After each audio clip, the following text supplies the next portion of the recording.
Hello, vinyl community. How you doing? It's Bill with the Vinylverse. Record Store Day 2026 is in the books. Record Store Day was yesterday, Saturday, April 18th. I went, picked up a few things, and wanted to come on here and share with you what I picked up. Um, Interesting. I was on the fence about even going, and kind of made a last minute decision to say, you know what, I'm going to go. The way my local store, Siren Records, works is the first several hours is by appointment only. So you sign up to get an appointment slot, you know, whatever in half hour chunks. So 9 to 9:30, 9:30 to 10, and so on, up until about noon. And then anyone who's in line that doesn't have an appointment can start going in. And then if you are a patron of Siren Records, then you get first dibs to schedule your appointment. So back when they announced that, I got an appointment between 9 and 9:30, the first slot.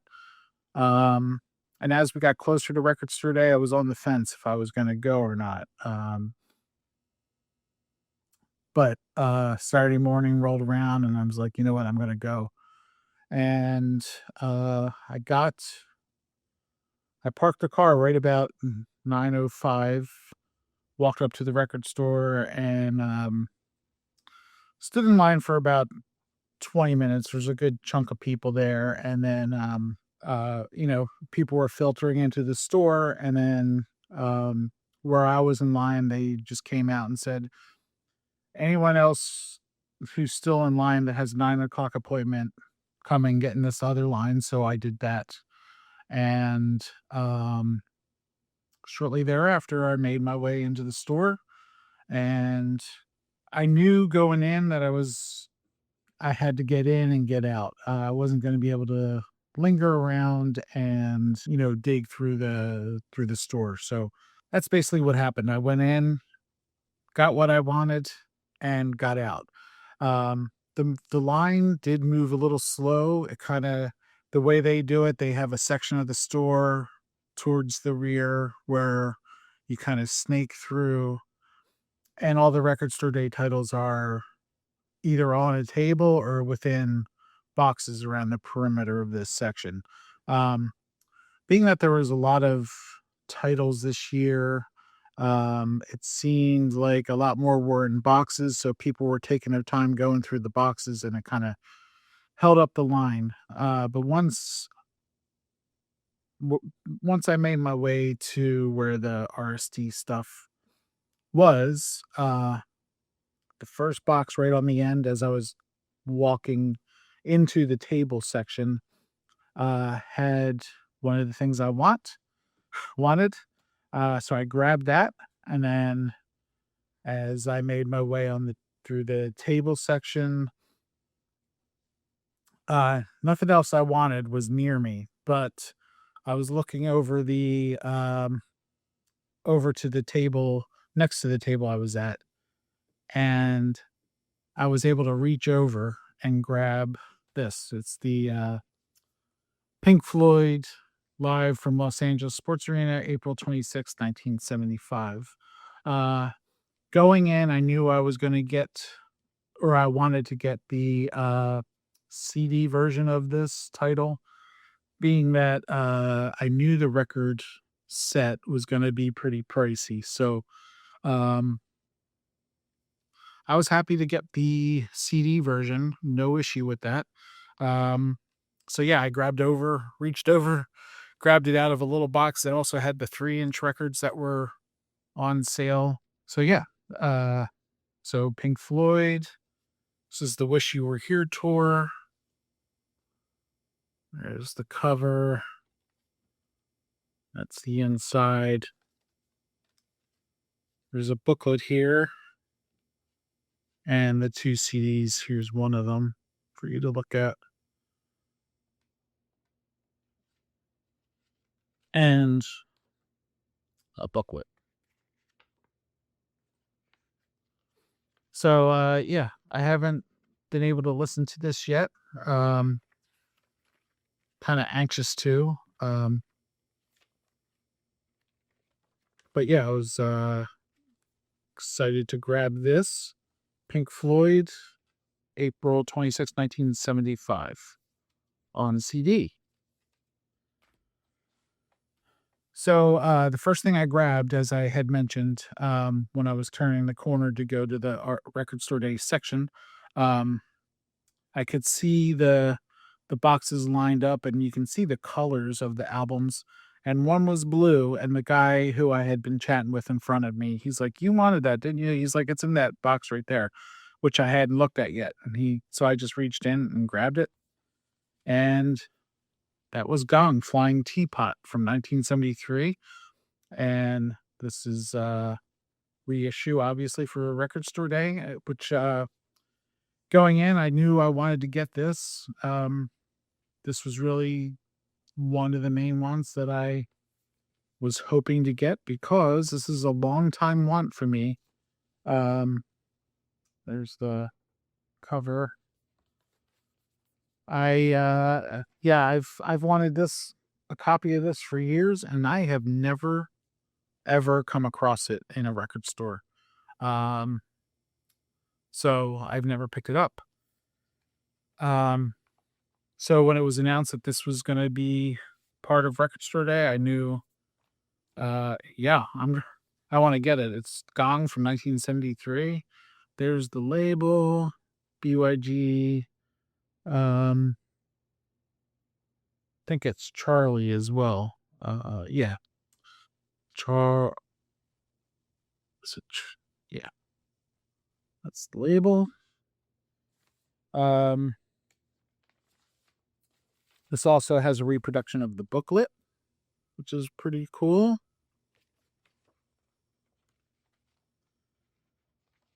So Gong, kind of psychedelic, jazzy, proggy, spacey, you name it. Quirky. Yeah, long time want, and really happy to get it for Record Store Day 2026. I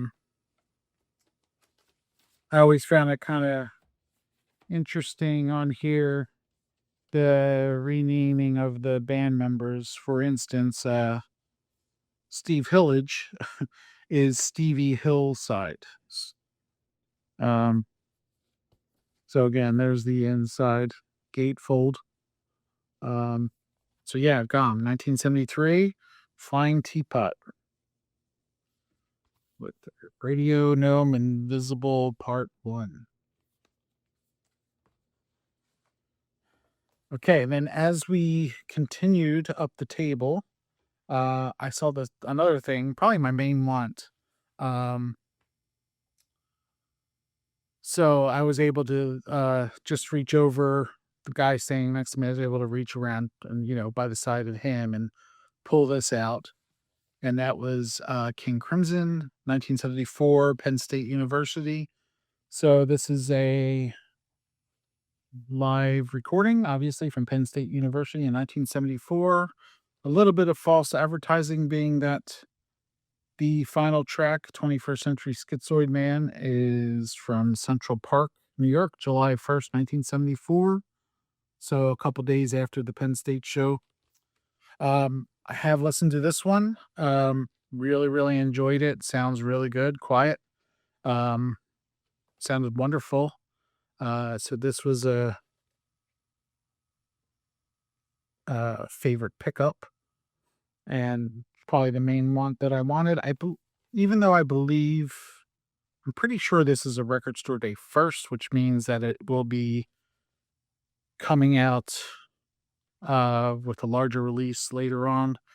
But yeah, I wanted it. This is the lineup of King Crimson that has Robert Fripp, who you see here on the cover, John Wetton on bass and vocals, David Cross on violin and keyboards, Mellotron. I guess Robert Fripp would also play Mellotron. Does it say on here? Oh, yes. David Cross, violin, Mellotron, electric piano. Robert Fripp, guitar, Mellotron, electric piano. John Wetton, bass guitar and vocals. And then, of course, Bill Bruford, drums and percussion. So yeah, like I said, this sounds wonderful. I will say the last track that is from New York, the audience is a little more prominent and a little more rowdy. That stood out to me, but really, really great and happy that I picked it up. And then after I picked that up, the line was moving very, very slow and I wasn't really making any progress. And I knew I was on a time crunch. So eventually we got to the corner of the table and I could finally see the last thing I wanted to get. Um, it was right around, and I felt like I could maybe excuse myself through just so I could get it and then go up and check out. Um, so after debating for a few minutes if I should do that or not, if it was considered rude, I decided to go for it, and no one seemed to mind. I just excused myself, walked around, grabbed this, and then made my way up to the checkout. So this is Yes Tales from Topographic Tours. Um,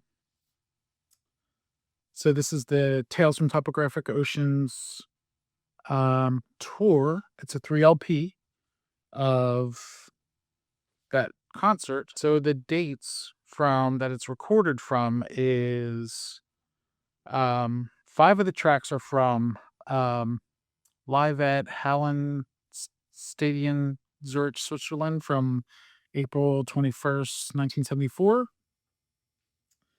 And then one track, the Remembering High the Memory, is from live at Free Trade Hall, Manchester, England, November 28th, 1973. So, Tales from Topographic Oceans tour. So they that album in its entirety on here. That takes up sides 1 through 4. And then there's a third LP that has 2/3 of Close to the Edge album. It has on side 5, it has NGO and I, and then side 6 to finish up the album, it has Close to the Edge. Now, I've only listened to the first LP, but I will say I was a little disappointed with the first track, The Revealing Science of God. It's truncated at the end, so they cut it out. If the song wasn't finished and they cut it off, I'm not really sure why that is. The recording is sounds like a soundboard recording, and the vocals are very upfront. That took a little bit to get used to, but all in all, I think it sounds pretty good, and at least what I've listened to so far, I haven't been able to sit down and listen to the whole thing. And uh but like the Yes release that was from Record Store Day last year, it's the same situation where it's a single pocket housing the 3 LPs with no real bells and whistles. This is kind of like a matte finish here, cardboard. Um, but it holds the LPs nicely, I will say, just like the one from last year. Um, so I would prefer gatefold, but honestly, no real complaints about that because it's thick enough to house the 3 LPs, and they're all in black vinyl. And what we have on the labels are some images of the shows. So this is side 1. And then on the back of each label is just the track listing and the Yes logo there. So on this 2, you got a nice shot of Rick Wakeman there.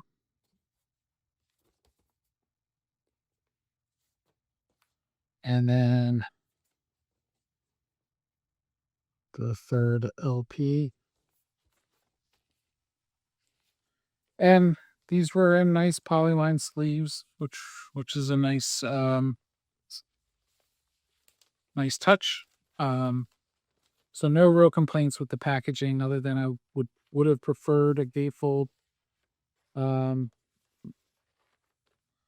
But I was, yeah, uh, excited to pick this one up and looking forward to listening to the rest of the show. Um, I didn't mention, so at this time, yes, was of course John Anderson on vocals, Steve Howe on guitars, Chris Squire on bass, Rick Wakeman on keyboards, and Alan White on the drums. So, yes, Tales from Topographic Tours. And that's what I picked up from Record Store Day. Funny enough, there were so many live shows in this list this year, and I'm not the hugest live show recording, albums, but 75% of what I picked up is concert albums. But still very happy with what I got. I've watched a handful of Record Store Day videos. Seems like everyone had positive experiences of what I have seen. Mine was positive. I although the line, like I said, as we were snaking around the Record Store Day section, it just seemed to move a little bit slower than it has in the past, but no real issues with that. And I had a nice time. I was up and back with under 2 hours. So it's about a 25 minute drive from my house. So that's almost a full hour there, 45 minutes round trip. Little waiting outside and then going through the line. And then I checked out. Wish I could have spent more time going through the bins and stuff, but I knew what I wanted. I went in, I grabbed them, and I got out of there. Um, they offered me the freebie stuff, the tote bag, the poster, and I already had a tote bag. I had a tote bag with me to put my stuff in, so I wanted to leave those for because I know they were running low, so I wanted to leave those for other people who needed them, and I didn't need the poster or anything. But all in all, glad I went. Turned out to be good. I'm happy with my purchases, and happy to support Song Records. I'll go back sometime soon to do a little digging to support them that way, since I only purchased the Record Store Day titles this time. But yeah, so let me know what you think of my pickups. Let me know if you went to Record Store Day and if what you got. Interested to hear that. Sorry, I've been away for a little while. It just hasn't worked out for me to sit down and film a video. It's been very tough. Not a lot of time to do this. Um, but whenever I want to sit down and film a video, something comes up and you know takes me away. So hope I won't be. I hope I'll be back sooner than later in my next video. I've got a stack of records sitting out of here that I want to share of stuff I've picked up from the past several months. Um, and the promised Gentle Giant ranking that was done in a poll back in November. That's still coming. I want to get that out there too. Um, so I appreciate everyone watching. Thanks for your support, and I will hopefully see you very soon. Take care. Bill out. Take care.